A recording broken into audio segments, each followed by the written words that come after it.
ఉంటాయి. వీటికి సర్జరీ మాత్రమే పరిష్కారమా లేక మందులతో తగ్గించవచ్చా? ఇటువంటి సందేహాలని క్లారిఫై చేయడానికి మనతో పాటు స్టూడియోలో ఉన్నారు Yashoda hospital senior gynaecologist doctor Anitha Kunnaiah గారు. నమస్తే మ్యామ్. సో ఫస్ట్లీ అసలు ఫైబ్రాయిడ్ యూటరస్ అంటే ఏంటి, ఇది ఎందుకు వస్తుంది, దీనికి కారణాలు ఏంటి? ఓకే, ఫైబ్రాయిడ్ యూట్రస్ ఫస్ట్ మనకి కామన్ టర్మినాలజీ అందరికీ తెలుసు. ఫైబ్రాయిడ్ అంటే తెలిసిపోతుంది. It is a non cancerous tumour growth, అంటే ఇది క్యాన్సర్ కాదు, it is a benign growth అనమాట. గర్భాశయాలో మనకి 3 లేయర్స్ 3 పొరాలు ఉంటాయి, మిడిల్, ఇన్నర్ అండ్ అవుటర్ అంటాం. సో మనకి ఇన్నర్ లేయర్ అంటే చాలా లోపల ఉన్న లేయర్ నుంచి మనకి నెలసరి వస్తుంది. Middle portion of the uterus అంటే గర్భాశయాలో మనకి మజల్ లేయర్స్ ఉంటాయి. ఈ లేయర్ నుంచే మనకి ఎక్సెస్ ఆఫ్ గ్రోత్ అయినప్పుడు అవి ఫైబ్రాయిడ్ లాగా మారుతుంది.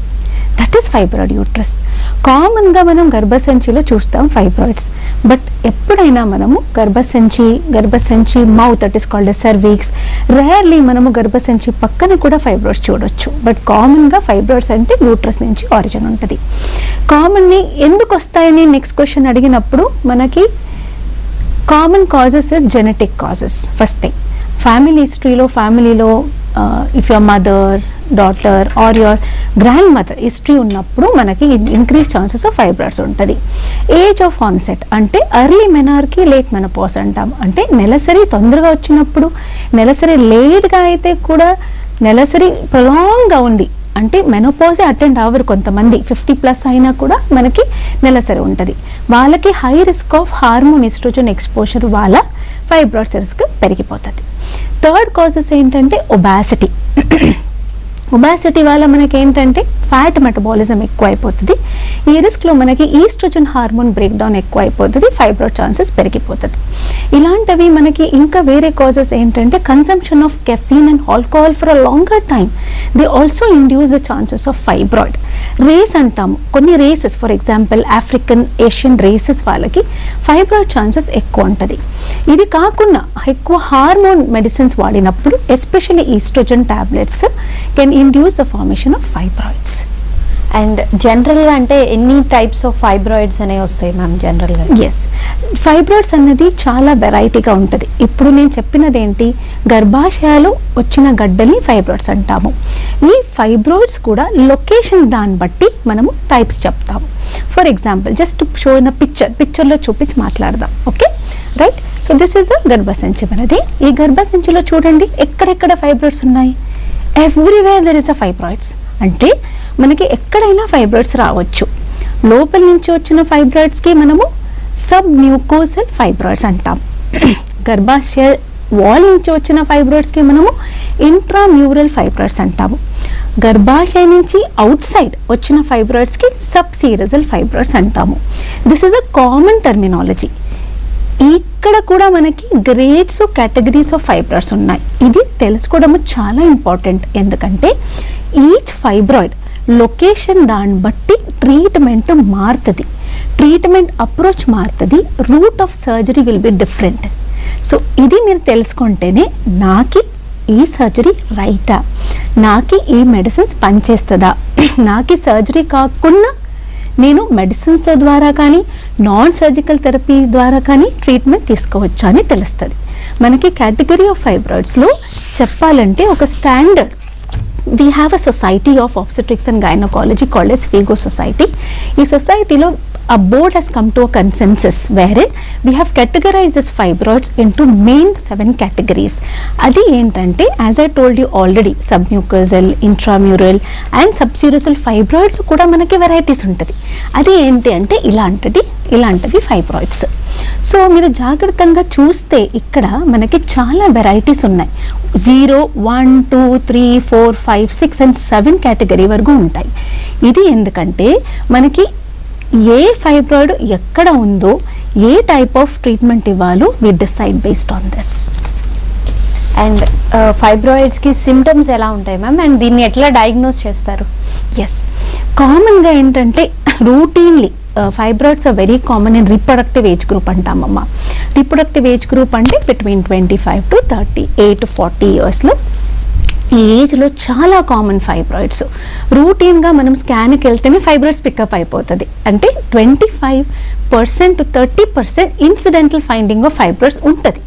కానీ ఫైబ్రాయిడ్స్లో కామన్ సిమ్టమ్స్ అంటే ఏంటి? The first common symptoms by the time మన లేడీస్ మన దగ్గర వచ్చినప్పుడు హెవీ మెన్స్ట్రుయల్ పీరియడ్స్లో వస్తారు. అంటే నెలసరిలో చాలా హెవీగా పీరియడ్స్, గడ్డలాగా పడుతుంది, కడుపు నొప్పి వస్తుంది, పీరియడ్ మంత్లీ 2 times 3 2 సార్లు 3 సార్లు ఫ్రీక్వెంట్గా పీరియడ్స్ వస్తుంది, బ్యాక్ పెయిన్, హెవీ పెయిన్, కొన్నిసార్లు ఎలా అంటే ఫైబ్రాయిడ్స్ చాలా పెద్దగా ఉన్నాయంటే ప్రెషర్ సిమ్టమ్స్తో వస్తారు. అంటే urine symptoms, frequency of urine ఉండొచ్చు. Fibroids if it is back side అంటే గర్భాశయం పోస్టీరియర్ ఉంది అంటే వాళ్ళు ప్రెషర్ సిమ్టమ్స్ ఆఫ్ కాన్స్టిపేషన్స్తో వస్తారు. కొన్నిసార్లు మనకి ఇన్ఫర్టిలిటీ అంటే చాలా ఇయర్స్ నుంచి ప్రెగ్నెన్సీ ప్లాన్ చేస్తారు, but they will fail to conceive or become pregnant. So ఇలాంటివి కూడా మనకి వీ సీ ఫైబ్రాయిడ్స్.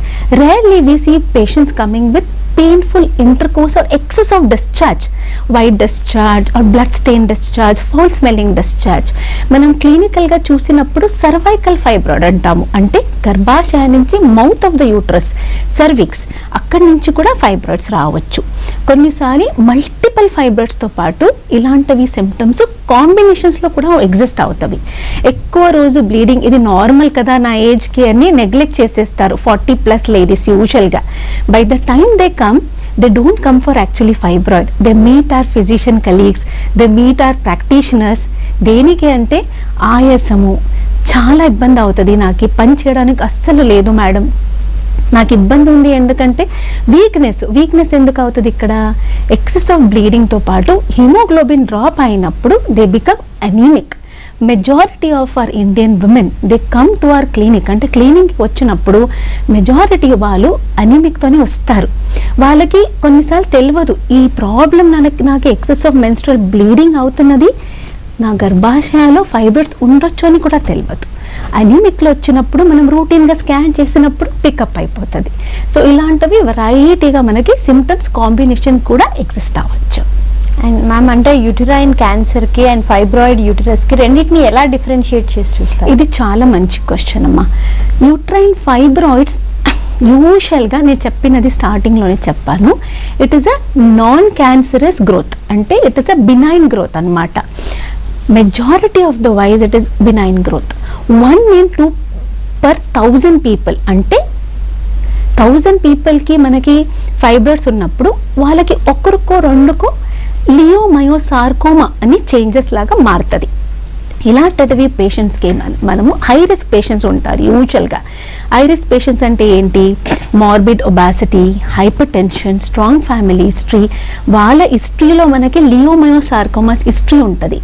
యూజువల్గా డయాగ్నోసిస్ అల్ట్రాసౌండ్ స్కాన్లో బేసిక్గా స్టార్ట్ అయితే కొన్ని స్పెసిఫిక్ స్కాన్స్ ఎంఆర్ఐలో కాంట్రాస్ట్ స్టడీ అని ఉంటుంది, where we see the blood circulations. ఇలాంటివి గడ్డలు ర్యాపిడ్గా గ్రోత్ అయిపోతుంది. అంటే మనకి తెలియదు. పేషెంట్స్ 1 monthలో సిమ్టమ్స్ స్టార్ట్ చేస్తారు, సడన్గా వచ్చేసి సిమ్టమ్స్ తగ్గదు, మెడిసిన్స్ వాడితే తగ్గదు, size of the fibroid is growing rapidly on the scan, they lose their weight, they are bleeding torrentially. Scan కానీ ఎంఆర్ఐ కాంట్రాస్ట్ చేసినప్పుడు బ్లడ్ ఫ్లో చాలా విపరీతంగా ఉంటుంది. This is all relative way to analyse most probably ఇది క్యాన్సర్గా మారుతుందా. But ultimately మనకేంటంటే biopsy is ultimate screening for these type of cancerous tumours because fibroids are usually benign tumours. And చాలా మందిలో కామన్గా చూసే మరో ప్రాబ్లం ఏంటంటే సిస్ట్ ఫామ్ అవ్వడం. అండ్ సిస్ట్ని ఫైబ్రాయిడ్స్ని ఈ రెండింటిని ఎలా డిఫరెన్షియేట్ చేస్తారు? ఇది కూడా మంచి క్వశ్చన్. సిస్ట్ వేరు, ఫైబ్రాయిడ్స్ వేరు. సిస్ట్ అంటే మనకు ఒక క్యాప్సూల్స్ ఉంటుంది. సిస్ట్ యూజువల్గా మనము ఓవరీలో చూస్తాం, okay, and they are filled with water fluid content ఉండొచ్చు, బ్లడ్ ఉండొచ్చు, or some dirty materials. It is not a solid mass కానీ హార్డ్ మాస్ ఉండదు. Fibroid is because it comes from the muscular layer, it is a solid mass, a hard mass. యూజువల్గా మనము క్లినికల్గా examination చేసినప్పుడు it feels very firm for us. But cyst ఇలాంటివి ఉండదు. Cyst లోపల ఒక క్యాప్సూల్స్ ఉంటుంది, ఫ్లూయిడ్ ఉంటుంది. There is one condition called as adenomyoma. Adenomyoma and ఫైబ్రాయిడ్ని డిఫరెన్షియేట్ చేయడము చాలా చాలా ఇంపార్టెంట్. రెండిటికి ట్రీట్మెంట్ వేరే ఉంటుంది. అండ్ అంటే పిల్లలు లేని వాళ్ళలో ఈ ఫైబ్రాయిడ్ యూటరస్ అనేది ఎటువంటి ఎఫెక్ట్ చూపిస్తుంది? అవును, మంచి క్వశ్చన్. ఈ క్వశ్చన్ ఆన్సర్ చేయాలంటే నేను ఒక పిక్చర్ మీకు చూపిస్తాను, అది మంచిగా మీకు అర్థమైపోతుంది.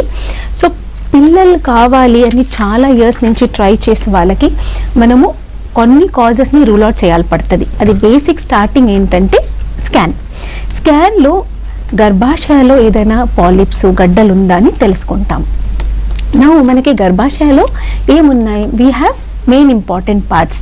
పిల్లలు కావాలంటే గర్భసంచి దగ్గర that is the cervix, this is the vagina, దీనికి ట్యూబ్ అంటాము, ఫాలోపియన్ ట్యూబ్స్ అండ్ ఓవరీస్.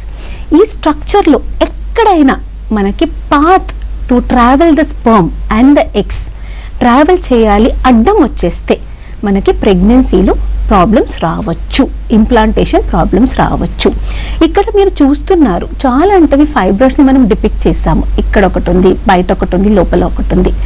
బయట ఉన్నది ఫైబ్రాయిడ్స్ అంటే మసిల్ లేయర్ బయట ఉంది అంటే ఎక్కువ ఎఫెక్ట్ రాదు. బట్ యాజ్ అండ్ వెన్ లోపల దగ్గరకు వచ్చినప్పుడు ఇంప్లాంటేషన్ ప్రాసెస్ని from the entry point to the tubal part effect అవుతుంది. ఫర్ ఎగ్జాంపుల్ ఇక్కడ చూస్తున్నారు ఒక ఫైబ్రాయిడ్ ఉంది, ట్యూబ్ దగ్గరకు ఉంది, that is blocking the tube. ఇక్కడ ఫైబ్రాయిడ్ లోపలకు ఉంది చాలా, that will help her to not conceive because it will prevent. అంటే గర్భాశయాలు మనకి ఎగ్ ఫామ్ అయిన తర్వాత స్మాల్ బేబీ ఫామ్ అవుతుంది, that is called as embryo వెళ్ళి ఇక్కడ స్టిక్ అవుతుంది లోపల, that will prevent the implantation and expel. So ఇలాంటివి పేషెంట్స్కి recurrent miscarriages, failure to conceive, heavy బ్లీడింగ్తో పాటే వస్తారు. అండ్ స్కాన్ చేసినప్పుడు మనం ఇలాంటివి ఫైబ్రాయిడ్ చూసినప్పుడు we plan their fertility preservation surgery with minimal and advance surgical procedure so that ఫ్యూచర్లో వాళ్ళకి కన్సెప్షన్లో ఏమి ఇబ్బంది రాకూడదని వీ డిసైడ్ ద ప్లాన్ అకార్డింగ్లీ. అండ్ బేసిక్గా అంటే ఫైబ్రాయిడ్స్ని ట్రీట్ చేయడానికి ఎటువంటి క్రైటీరియా అనేది మీరు కన్సిడర్ చేస్తారు? కరెక్ట్. నార్మల్గా ఏంటంటే రూటీన్గా లేడీస్ వచ్చేసి ఒక స్కాన్ రిపోర్ట్ ఇప్పుడు ఎలా అయిపోయింది ప్రాక్టీస్ అంటే వచ్చిన వెంటనే మేడం రిపోర్ట్ చూడండి, ట్రీట్ చేయండి. బట్ ఇలాంటివి ఎప్పుడు కూడా మనం అప్రోచ్ అవ్వకూడదు. ఎప్పుడైనా పేషెంట్స్ వచ్చినప్పుడు క్రైటీరియాస్ అంటే సిమ్టమ్స్ క్రైటీరియా అంటే పేషెంట్ దేనికి వచ్చారు, ఏ సిమ్టమ్స్ ఉంది, పేషెంట్ ఏజ్ ఏంటి, ఆ సిమ్టమ్స్ దాన్ని బట్టి బిఫోర్ మనము స్కాన్ రిపోర్ట్ కానీ ఇన్వెస్టిగేషన్ రిపోర్ట్ కానీ చూసక ముందే చెప్పొచ్చు patient is having this problem అని క్లినికల్గానే జడ్జ్ చేయవచ్చు మనం. ఇలాంటివి మనం క్రైటీరియా పెట్టుకుంటాం. క్రైటీరియా అంటే ఏంటి? Criteria is age criteria, site of the fibroid criteria, number of the fibroids ఎక్కడ ఉన్నాయి, పేషెంట్ సిమ్టమ్స్ ఉందా లేదా, ఇది మేజర్ క్రైటీరియా అయిపోతుంది. ఎందుకంటే అందరికీ ఫైబ్రాయిడ్స్ ఉన్నప్పుడు there is no need to treat them. Fibroids symptomatic అంటే హెవీ బ్లీడింగ్, కడుపు నొప్పి, ఇరెగ్యులర్ పీరియడ్స్, ఫర్టిలిటీ ఇష్యూస్ ఉన్న వాళ్ళకి మనము ట్రీట్మెంట్ చేస్తాము. అందరికి ఫైబ్రాయిడ్స్ ఉంది అంటే వెంటనే వెళ్ళి ట్రీట్మెంట్ చేయడానికి అక్కర్లేదు because it is a non cancerous tumour. Second ఏంటంటే ఇలాంటివి వచ్చినప్పుడు మనము పేషెంట్కి ఎవాల్యుయేట్ చేయాలి. ఫర్ ఎగ్జాంపుల్ ఫ్యామిలీలో స్ట్రాంగ్ ఫ్యామిలీ ఇస్తూ ఉంటుంది, everybody will have fibroids, we have seen like this because of some genetic mutations. Strong family ఇస్తూ ఉన్నప్పటికీ మల్టిపుల్ ఫైబ్రాయిడ్స్ ఉంటుంది. సో అది ఒకటి ఇంపార్టెంట్ క్రైటీరియా అవుతుంది. మిగతా అన్ని medical problems criteria like obesity, hypertension, hormone tablets will definitely fibroids already existing ఫైబ్రాయిడ్స్ని size పెరిగి సిమ్టమ్స్ వస్తుంది. సో ఇవన్నీ మన మైండ్లో పెట్టుకొని క్రైటీరియాస్ అన్నీ సార్ట్అవుట్ చేసి major criteria is patient is symptomatic or not symptomatic. Based on this we have to treat the patient. And అంటే ఫైబ్రాయిడ్స్ని ట్రీట్ చేయడానికి ఓన్లీ సర్జరీ మాత్రమే చాయిసా లేదా మెడికేషన్తో కూడా ట్రీట్ చేయొచ్చా? ఎస్. ఇప్పుడు క్రైటీరియా పెట్టుకున్న తర్వాత వెంటనే మనము ఈ పేషెంట్కి మెడికల్ ట్రీట్మెంట్ సూటబుల్లా లేదా అని డిసైడ్ చేసుకుంటాం. ఫర్ ఎగ్జాంపుల్ ఒక పేషెంట్ వస్తారు with a small fibroid, not even 2 centimetres, single fibroid, on and off heavy bleeding ఉంది మేడం, దాని తప్ప ఇంకా ఏం సిమ్టమ్స్ లేదంటారు. వాళ్ళకి అక్కడ ఏం వద్దు, just follow up, there is no need to treat them at all. Next criteria ఏంటి? కొన్ని పేషెంట్స్ వస్తారు with heavy periods but fibroids will not be very big, ఇమీడియట్గా సర్జరీ చేయాలని కూడా లేదు. సో ఏంటంటే సిమ్టమాటిక్గా మనము ఫస్ట్ ట్రై చేయాలి. సిమ్టమ్స్ ఉన్న వాళ్ళకి సిమ్టమ్స్ని కంట్రోల్, ఏ సిమ్టమ్స్ హెవీ బ్లీడింగ్ ఉంది అంటే మనము NSAIDs అంటే కొన్ని మెడిసిన్స్, పెయిన్ కిల్లర్ మెడిసిన్స్ కానీ, బ్లీడింగ్ తగ్గడానికి ట్రనాక్సమిక్ యాసిడ్ కానీ అలాంటివి టాబ్లెట్స్ స్టార్ట్ చేస్తాం ఇనిషియల్గా. దీంట్లోనే తగ్గింది అంటే ఫాలోఅప్ చేయండి అని అడ్వైస్ చేస్తాము.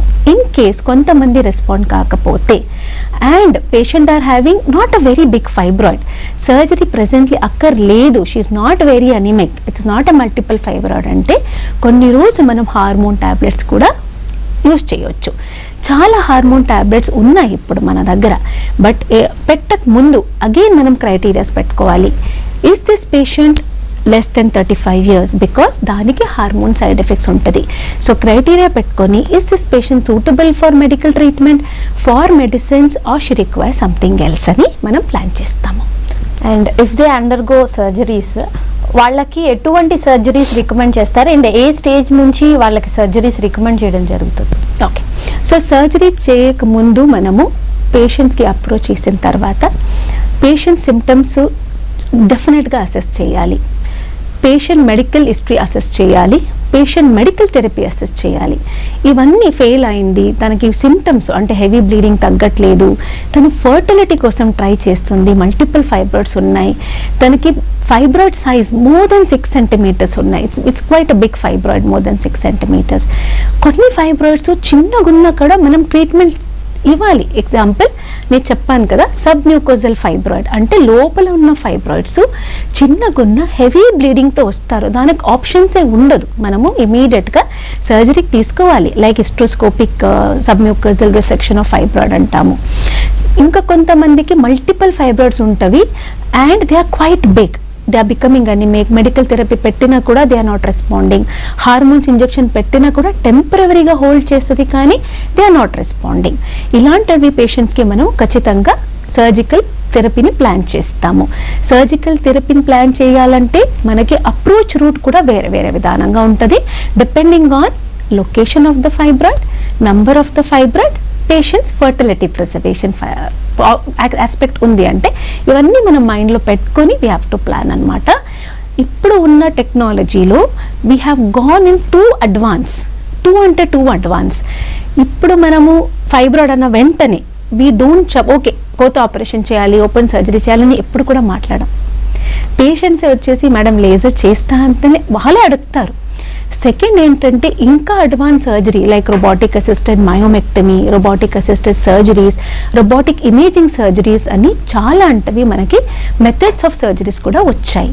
So depending on the patients failed medical therapy, multiple fibroids, patients are trying for fertility of pregnancy, ఇవంటి క్రైటీరియా పెట్టుకొని we plan for surgery. And అంటే ఫైబ్రాయిడ్స్ని ట్రీట్ చేయకుండా నెగ్లెక్ట్ చేస్తే వచ్చే రిస్క్ ఫ్యాక్టర్స్ ఏంటి? Yes, it's a very good question. Recently 2 weeks back I operated a patient. ఇది typical of a neglected fibroid అని చెప్పొచ్చు. ఈ పేషెంట్కి చాలా పెద్ద ఫైబ్రాయిడ్స్ ఉంది. By the time she came she was asymptomatic అంటే తనకి ఏదో ప్రెషర్ సిమ్టమ్స్ ఉంది కాబట్టి ఇంకా ఏం లేదు. But we gave a warning sign, మీకు హెవీ బ్లీడింగ్ వచ్చినప్పుడు యూరిన్ ప్రెషర్ వస్తే కొన్నిసార్లు యూరిన్ బయటకు రాదు, సడన్గా స్టాప్ అయిపోతుంది because of the pressure of the fibroid. ఇలాంటివి మీకు సిమ్టమ్స్ ఉన్నప్పుడు come to a notice immediately. చెప్పిన కొన్ని రోజుకే ఈ పేషెంట్ సడన్గా ఎమర్జెన్సీలో వచ్చింది with no urine passing, difficult to pass urine and she was really in pain. వచ్చినప్పుడు 3 days నుంచి హెవీ బ్లీడింగ్. అంటే ఏమైంది, ఇంత సైజ్ పెద్ద size fibroid, almost she had around 12 centimeters fibroid. It was quite down in the cervix. అది ప్రెషర్తో పాటు it has lifted the bladder up and urine was totally blocked అనమాట. అక్యూట్ ఎమర్జెన్సీలో కూడా మనం ఫైబ్రాయిడ్స్ని చూస్తామన్నమాట. Because of the pressure symptoms, neglected fibroids can grow, can cause heavy bleeding, can cause pressure symptoms like as I told you suddenly urine band అయిపోతుంది, constipation, severe constipation, chronic back pain sometimes because of multiple fibroids, sometimes pedunculated fibroid అంటాము. అంటే తనకి ఒక పెడికల్ లాగా ఒక stock లాగా ఉంటుంది, stock లాగా వచ్చేసి కింద ఒక ఫైబ్రాయిడ్ ఉంటుంది. ఈ ఫైబ్రాయిడ్స్ కూడా ఇన్ఫెక్ట్ అవ్వచ్చు, అంటే it can become infected fibroids. కొన్నిసార్లు ఫైబ్రాయిడ్స్ తిప్పుతాయి, very rarely they undergo torsion because of the pedicle, the stalking. This comes with acute pain abdomen. So ఇలాంటివి ఫైబ్రాయిడ్స్ ఉన్నప్పుడు పేషెంట్స్ రెగ్యులర్గా ఫాలో చేయాలి అని అడ్వైస్ చేస్తాము. చేయకపోతే ఇలాంటివి కాంప్లికేషన్స్ రావచ్చు. అండ్ రేర్లీ నేను చెప్పాను, this rarely 1 to 2 per 1000 patients లియోమయోసార్కోమాకి మారుతుంది. సో అడ్వైస్ చేసినప్పుడు రెగ్యులర్గా ఫాలో చేయడం బెటర్. అండ్ ఒక్కసారి సర్జరీకి వెళ్ళిన తర్వాత ఆ తర్వాత రికరెన్స్ రేట్ అనేది ఎంతవరకు ఉంటుంది, మళ్ళీ వచ్చే ఛాన్సెస్ ఎంతవరకు ఉంటాయి? This is a very important point, because మనము ఎప్పుడైనా కన్జర్వేటివ్ సర్జరీ ప్లాన్ చేస్తామనుకోండి. కన్జర్వేటివ్ సర్జరీ అంటే ఏంటి? Non surgical method, surgical method అని రెండు విధానంగా ఉంటుంది. వేరే మనం గర్భసంచిని ప్రిజర్వ్ చేస్తాం. గర్భసంచిని ప్రిజర్వ్ చేసి ఓన్లీ ఫైబ్రాయిడ్స్ని మనం ట్యాకిల్ చేస్తాం. ఫైబ్రాయిడ్ని ట్యాకిల్ చేయడం అంటే ఏంటి? అగైన్ మనము 2 types of divisions, non surgical ఉండొచ్చు, ఆపరేషన్ ద్వారా ఉండొచ్చు. నాన్ సర్జికల్ అంటే ఇప్పుడు న్యూవర్ మెథడ్స్ ఆఫ్ ట్రీట్మెంట్ ఎలా అంటే, fibroids any cells in the body heat produce చేసినప్పుడు దే బికమ్ బ్లడ్ సప్లై మారుతుంది, the cell will become damaged and the dissolve. ఈ మెథడ్ని మనం ప్రిన్సిపల్ని మైండ్లో పెట్టుకొని we have newer advances like in transvaginal radio frequency ablation, percutaneous microwave ablation therapy, high frequency focused ultrasound therapy అని మనం fibroids కి treatment ఇస్తాము. ఇలాంటివి మన ప్రిన్సిపల్ ఒకటే, to produce heat inside the fibroid and it will dissolve. Second option is this is non surgical method. ఇంకొకటి surgical మెథడ్లో మనం ఏం చేస్తామంటే మయోమెక్టమీ అని చేస్తాం. మయోమెక్టమీ చేసినప్పుడు we remove the fibroids and we suture the గర్భసంచిని స్టిచ్ వేసి వదిలేస్తాం. ఎప్పుడైనా మనము ఫైబ్రాయిడ్ సర్జరీ చేసినప్పుడు we always tell them recurrence chances will be there. ఎందుకంటే fibroids recur for main 3 important reason. 1, పెద్ద ఫైబ్రాయిడ్స్ సర్జరీకి ముందు డయాగ్నోజ్ అయిన fibroids it is easy to remove. చిన్న fibroids less then 0.5 centimeters, family history of recurrent fibroids. Third, fibroids తీయక ముందు కరెక్ట్గా mapping of the fibroids, అంటే ఎన్ని ఫైబ్రాయిడ్స్ ఉన్నాయి కరెక్ట్గా మీరు లొకేషన్ చేయకుండా మీరు పెద్ద ఫైబ్రాయిడ్ తీసారంటే మళ్ళీ అది రికరెన్స్ వస్తుంది. Fourth, if you are in a reproductive age group you have estrogen hormones in the body. ఆ హార్మోన్స్తో పాటు మసిల్ లేయర్ ఇంకా ఉంది కాబట్టి రీజనరేట్ కొత్త ఫైబ్రాయిడ్స్ మళ్ళీ వస్తుంది. Fifth, if you are not controlling your way of lifestyle, అంటే ఎక్కువ ఫ్యాటీ ఫుడ్ తీసుకోవడము, ఆల్కహాల్ కన్జంప్షన్, మార్బిడ్ ఒబాసిటీ ఉన్నారు అంటే ఇలాంటివి పేషెంట్స్కి with hormone estrogen supplement they are very risk for recurrence. So మనం ప్లాన్ చేసినప్పుడు ఇవన్నీ మైండ్లో క్రైటీరియా పెట్టుకొని పేషెంట్స్ చెప్తాము. యాజ్ లాంగ్ యాజ్ గర్భసంచి ఉంది, you have estrogen hormone effect, fibroids are known for recurrence. And ఒక్కసారి వచ్చాక కంప్లీట్గా మెన్స్ట్రువల్ హెల్త్ కానీ రిప్రొడక్టివ్ హెల్త్ కానీ కంప్లీట్గా రివర్ట్ బ్యాక్ అవుతుందా మ్యామ్? అండ్ అయ్యే ఛాన్సెస్ ఎంత % వరకు ఉండే ఛాన్సెస్? ఓకే, ఫైబ్రాయిడ్స్ తీసిన తర్వాత ఫైబ్రాయిడ్స్ తొందరగా గ్రోత్ అవ్వద్దు, తొందరగా రావు. It will take months or years together for recurrence. వచ్చినప్పుడు సిమ్టమ్స్ డిపెండ్స్ ఫైబ్రాయిడ్స్ ఎక్కడ వచ్చింది, సేమ్ సైట్లో వచ్చిందా లేకపోతే డిఫరెంట్ లొకేషన్లో వచ్చాయా అని, దాన్ని బట్టినే మనకు సిమ్టమ్స్ కూడా ఉంటుంది. ఫైబ్రాయిడ్స్ వచ్చిన వెంటనే ఏదైనా పేషెంట్స్కి మయోమెక్టమీ సర్జరీ చేశాము అంటే ఈ ఇన్స్ట్రక్షన్స్తోనే పంపిస్తాము, రెగ్యులర్గా ఫాలో చేయండి. ద మూమెంట్ దే కమ్ మనకి సిమ్టమ్స్ ఎర్లీగా డయాగ్నోస్ అయిపోతుంది. మళ్ళీ వాళ్ళు హెవీ బ్లీడింగ్స్తో రావచ్చు, బ్యాక్ పెయిన్తో రావచ్చు. కొన్నిసార్లు మనము ఫైబ్రాయిడ్స్ లొకేషన్ కాకుండా ఇంకొక లొకేషన్లో కూడా చూస్తామన్నమాట. So where is the fibroid located, what is the size of the fibroid, number of fibroid, దాన్ని బట్టి మళ్ళీ సిమ్టమ్స్ రావచ్చు. బట్ ఫైబ్రాయిడ్ తొందరగా రావు, it takes longer time, years together to come and produce the symptoms అన్నమాట. Percentage of recurrence again నేను చెప్పాను, if you have done a complete surgical clearance the recurrence chances are really less. Okay. But if you are not done it pre-operative workup కానీ advance methods use చేయకుండా మనం చేసామంటే కొంచెం చిన్న fibroid వదిలేస్తే after 5 to 6 years we see మళ్ళీ recurrence of fibroids. Many patients have come with recurrence of fibroids and we have operated robotic myomectomy for them and they have done very beautifully. మన అన్ని patients రెగ్యులర్గా ఫాలోఅప్లో ఉంటారు, not 1 year 2 years, almost until they reach the menopause. Because మెనోపాజ్లో oestrogen hormone తగ్గిపోతుంది కాబట్టి మళ్ళీ recurrence of fibroids chances చాలా తక్కువ ఉంటుంది. Thank you so much Anitha గారు. ఇది ఇవాళ good health. Stay tune to V6 news.